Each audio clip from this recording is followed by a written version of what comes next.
अपनी तेज रफ्तार यात्रा से थका हुआ शार्दुल बिस्तर पर बैठा खून की चाय का इंतजार कर रहा था और शिजा उसे लाने नीचे रसोई तक गई थी। उसकी पोशाक और बालों को देखकर नौकर नौकरानियां चौंक गए थे। ज्यादातर नौकरानियां ईर्ष्या से भर उठी और उन्होंने उस पर छींटाक्षी भी की। दयाल खुद उसे देखकर चौंक गया। बहरहाल अपने पिशाच मालिक शार्दुल के लिए खून की चाय उसके कमरे में ले जाते वक्त शिजा बैठक की सीढ़ियों के पास सोनी और उसकी माँ मलका जान से टकरा गई। दोनों माँ बेटी शिजा को अच्छे कपड़ों और किसी रईस घर की सदस्य जैसे दिखने को बर्दाश्त नहीं कर सकी। सोनी ने तो अपनी माँ से यहाँ तक कह डाला कि शिजा को देखकर उसकी आंखों से खून निकलने वाला था। शिजा ने मन ही मन सोचा, हो सकता है कि वाकई इनकी आंखों से खून निकले और फिर उसे शार्दुल शाह साहब की खून वाली चाय में मिला दिया जाए। लेकिन फिर उसके दिमाग में आया कि अगर शार्दुल साहब को पता चल गया कि ये सोहनी का खून है तो फिर वो इसे नहीं पिएंगे और इसे फेंक देंगे। शिजा को यह भी समझ नहीं आ रहा था कि अगर उसके मालिक ने उसे पहनने के लिए अच्छे कपड़े दे भी दिए तो इससे बाकी महिलाओं को क्या समस्या थी। उसे लगा कि यहाँ श्यामला, खासतौर से वे शाह हवेली की महिलाओं को हर बात में नाटक करना बहुत पसंद था। हो सकता है कि अगर अभी भी शिजा थिएटर जाती और उनके पास अभिनय करने वाले लोगों की कमी होती तो शिजा इन दोनों माँ बेटी की सिफारिश कर सकती थी, विशेष रूप से सोहनी की। शिजा ने अनावश्यक झगड़ा बढ़ाने की जगह दोनों महिलाओं के सामने अपना सिर झुकाकर सबसे अच्छा किया, क्योंकि भगवान ही जानते थे कि वो यहाँ कब तक और कैसे रहने वाली थी। इसलिए अभी फिलहाल शार्दुल के आसपास रहना सबसे सुरक्षित था। सोनी ने उसे ये पूछने के लिए रोका, ए लड़की, तुम्हारे पास वहां उस प्याली में क्या है? पिशाचनी ने प्याले को देखने की जहमत नहीं उठाई, लेकिन शिजा बेवकूफ नहीं थी। उसे पता था कि कोई भी पिशाच दूर से भी खून को सूंघ सकता था और सोहनी फिर भी काफी करीब खड़ी थी। फिर भी शिजा ने पूछी गई बात का अदब से जवाब दिया, जी ये खून की चाय है। जरूर शार्दुल के लिए होगी, है ना? चलो इसे पियो। सोहनी ने शिजा को एक मुस्कान दी जिससे शिजा सावधान हो गई। शिजा को लग रहा था कि सोहनी किसी पागल से कम नहीं थी जो उसे खून की चाय पीने को कह रही थी। उसने अपना पक्ष रखा, लेकिन सोहनी बीबी जी, ये तो खून की चाय है। शिजा को उन पिशाचनियों को याद दिलाना पड़ा जो केवल मुस्कुराती रहीं। फिर सोहनी बोली, मैं तुम जैसों को अच्छे से जानती हूँ। क्या तुमने अभी हाल ही के मामलों के बारे में नहीं सुना है? कुछ गुलामों ने खाने पीने की चीजों में जहर मिलाकर अपने मालिकों को दे दिया। जैसा व्यवहार शार्दुल तुम्हारे साथ करता है, कौन जाने कहीं तुम भी शार्दुल को मारने की कोशिश तो नहीं कर रही हो?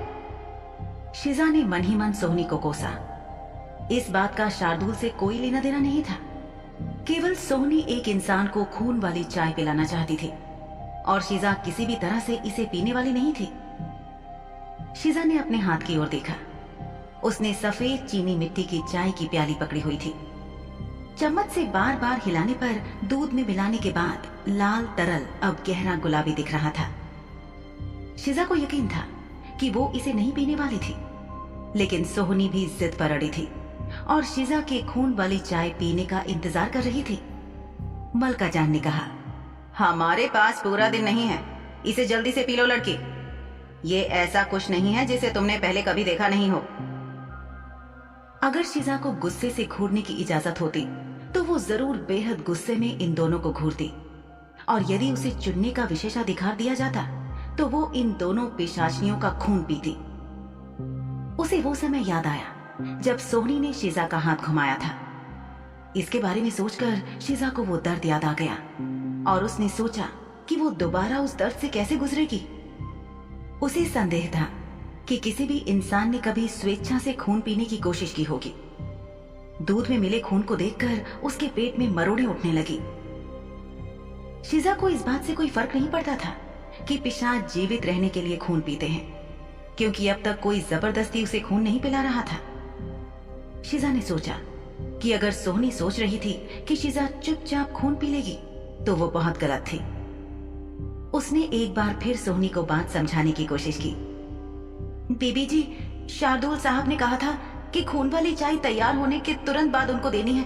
क्षमा करें, लेकिन मुझे इसे तुरंत उनके पास ले जाना होगा, वरना मालिक गुस्सा होंगे। इतना कहकर शिजा ने अदब से सिर झुकाया और वहां से निकलने के लिए कदम आगे बढ़ाए। तभी सोहनी की आवाज गूंजी, वैसे तुम्हें याद दिला दूं कि भले ही ये कपड़े पहनकर तुम खुद को छम्मक छल्लो समझ रही हो, पर हो तो तुम एक गुलाम ही। तुम्हें क्या लगता है कि तुम मेरी बात को दरकिनार करके कहां जा रही हो छम्मक छल्लो? शिजा का दिल चाहा कि कह दे, नर्क में जा रही हूं, आप साथ चलेंगी? लेकिन उसने अपना मुंह बंद रखा, क्योंकि वो ऐसा कुछ भी कहना या करना नहीं चाहती थी जो उसे खतरे में डाल दे। सोहनी ने फिर से कहा, तुमने मेरी बात सुनी नहीं क्या? मैंने कहा इस चाय में से एक घूंट पियो। मुझे अपने घर में ऐसा घुसपैठिया बिल्कुल नहीं चाहिए जिसने मेरे परिवार पर आक्रमण करने की कोशिश की है। शिजा का दिमाग हलचल करने लगा। क्या ना कहने का कोई तरीका था? क्या शार्दुल को मदद के लिए बुलाने के लिए चिल्लाना ठीक था? वैसे अगर किसी बाहरी व्यक्ति के दृष्टिकोण से देखा जाए तो सोहनी के पास उसके भाई की फिक्र करने का एक बिंदु था, जहां वो नहीं चाहती थी कि शार्दुल को कोई नुकसान हो। आखिरकार शिजा एक गुलाम थी जो शार्दुल से बदला ले सकती थी, क्योंकि वो एक पिशाच था, जबकि शिजा का अपना जीवन आजादी के बिना जैसे कहीं फंस गया था। सोहनी ने शिजा को अब एक संदिग्ध मान लिया और पूछा, लगता है तुम वो सबक भूल गई हो जब पिछली बार मैंने तुम्हारी बाह को घुमाया था। शायद दर्द क्या होता है ये तुम्हें तब समझ में नहीं आया।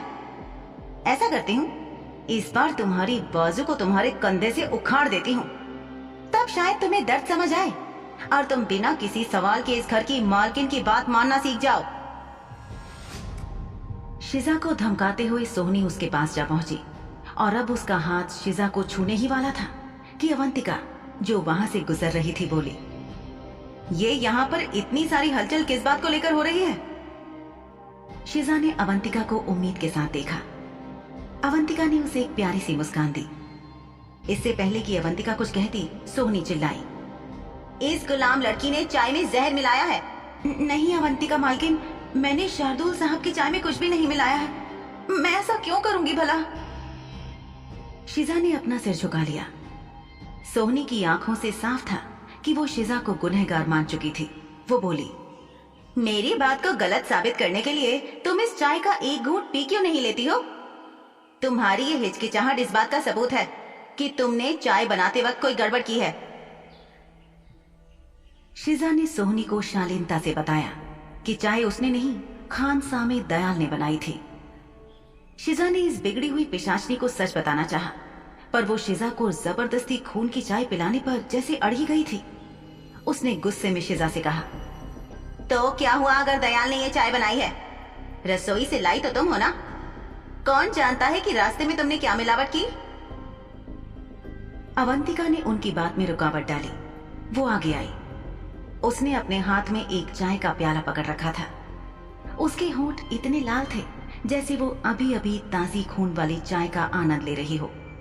उसने सोहनी से पूछा, तुमको इस गुलाम लड़की पर शक क्यों है सोहनी मेरी बहन? क्यों ना करूं अवंतिका दीदी, जरा गौर से एक बार इसे देखो तो। सोहनी का इशारा शिजा की पोशाक की तरफ था। अवंतिका ने शिजा को देखा और उसकी तारीफ की। अरे वाह शिजा, आज तो तुम बहुत अच्छी लग रही हो, सोहनी से भी ज्यादा सुंदर। सोहनी का चेहरा उतर गया। उसकी मां मलका जान ने अवंतिका को अविश्वास और गुस्से से देखा और शिजा को लगभग सुनाते हुए बोली, ये मेरी बहुत पुरानी पोशाक है, मैंने इसे काफी साल पहले ही पहनना छोड़ दिया था। मेरी उतरन समझ लो इसे।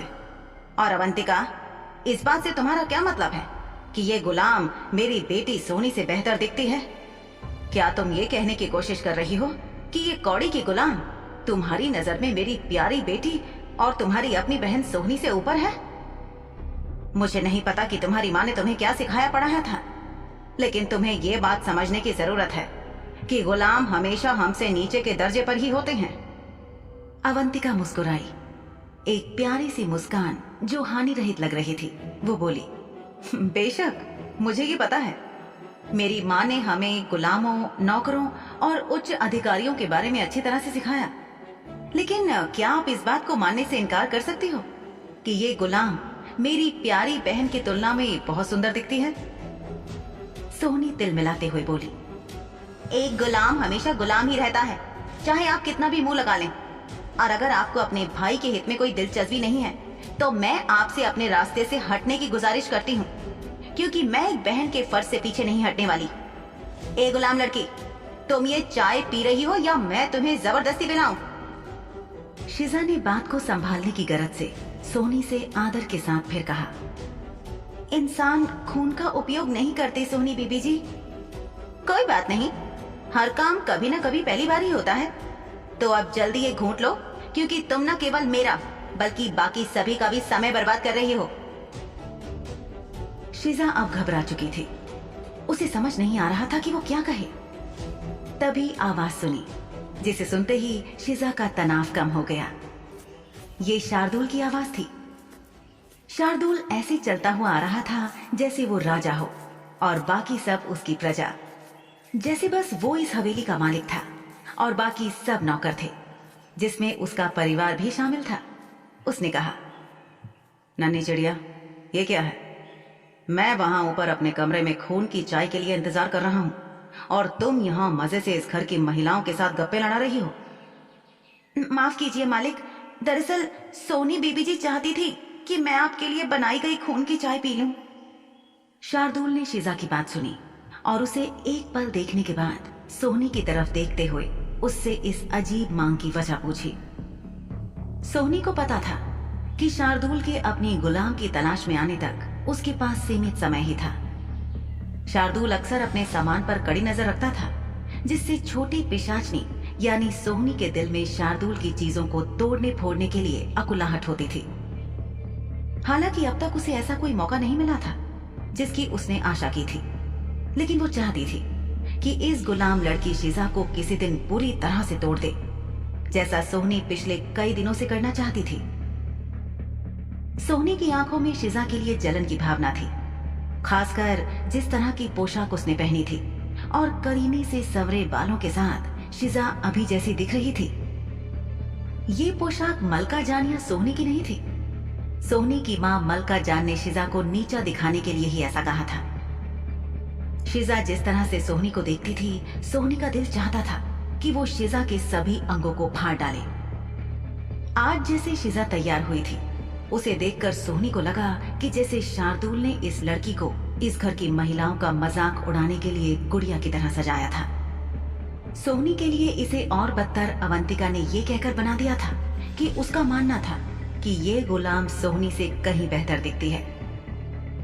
शार्दुल की आंखों में सीधे देखते हुए सोहनी ने गंभीर चेहरे के साथ जवाब दिया कि उसे विश्वास था कि शिजा ने चाय में जहर मिलाया था और वो शार्दुल को मार देना चाहती थी।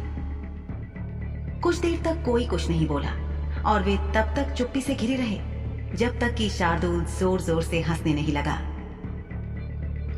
बैठक के आसपास के गलियारों से गुजरने का सोचने वाली नौकरानियों ने अपनी भलाई के लिए इन सब के बीच में घुसपैठ नहीं करने और वहां के अजीब माहौल में कदम नहीं रखने का फैसला किया। शार्दुल ने सोहनी से कहा, क्या तुमने ही शिजा को मुझे जहर देकर मारने के लिए कहा था? क्या? मैं भला ऐसा क्यों करूंगी? तुम भाई हो मेरे। मलका जान ने फौरन अपनी बेटी का बचाव किया और बोली, सोहनी कभी ऐसा कुछ नहीं करेगी अवंतिका, और तुम्हें ये पता होना चाहिए कि सोहनी आप दोनों को कितना प्यार करती है, फिर भी आप दोनों उसका दिल दुखाने का कोई मौका नहीं छोड़ते। माफ करना माँ, मैं केवल मजाक कर रहा था। आप लोग कहीं जा रहे हैं क्या? इस बात के जवाब में मलका जान ने चहकते हुए शार्दुल को बताया कि उसे पिशाचनियों की सभा में बुलाया गया था। इस बार का नृत्य और मेल मिलाप आयोजन खजियार में होने जा रहा था और उसे निमंत्रण पत्र के साथ साथ मेहमानों की फहरिस्त भी तैयार करनी थी। ये मेल मिलाप हर साल सर्दियों में होने वाला युवा पिशाचों और पिशाचनियों के आमोद प्रमोद का जरिया था, जिसमें उनके परिवार भी हिस्सा लेते थे। वाह, ये तो कमाल की बात है। क्या सोहनी भी आपके साथ वहीं जा रही है? इससे पहले कि मलका जान इस बात का उत्तर देती, सोहनी तपाक से बोली, मैं अभी तैयार नहीं हूँ, मेरे बाल संवारने बाकी हैं। वो नौकरानी कौन है जिसने इस गुलाम के बाल बनाए हैं? उसे मेरे कमरे में भेजो ताकि मैं एक अच्छा सा केश विन्यास बनवा लूं, वरना लोग कहेंगे कि हमसे बेहतर तो हमारे नौकर सजते संवरते हैं। मलका जान हैरान थी कि अचानक सोहनी को क्या हुआ। अभी तो वे दोनों तैयार होकर निकली थी और सोहनी ने उनके साथ जाने का फैसला किया था, लेकिन अब अचानक उसका मन बदल गया था। सोहनी ने अपने हाव भाव से जताया कि नौकरानी को उसके बाल बनाने के लिए जल्द से जल्द भेजा जाए। शार्दुल ने उससे कहा, शिजा के बाल संवारने वाली कोई नौकरानी नहीं थी, बल्कि एक खास आदमी था। तुम्हारे जैसी छोटी सी लड़की उसका खर्च नहीं सह पाएगी। सोहनी ने अविश्वास से अपने भाई को देखा और फिर बोली, मेरे पास उस व्यक्ति को खरीदने के लिए बहुत पैसा है। क्या वाकई? तो मैं ये देखना पसंद करूंगा कि तुम कैसे कर पाती हो। इसे नजरअंदाज करते हुए मलका जान ने कहा कि वो जा रही हैं, क्योंकि उन्हें पहले ही देर हो चुकी थी और वो अब और ज्यादा देर नहीं करना चाहती थी। अवंतिका भी शार्दुल को एक मुस्कान देकर अपनी चाय गर्म करवाने के लिए रसोई की ओर चली गई। अब शार्दुल ने सोहनी से पूछा, तो किस जहर की बात कर रही थी तुम?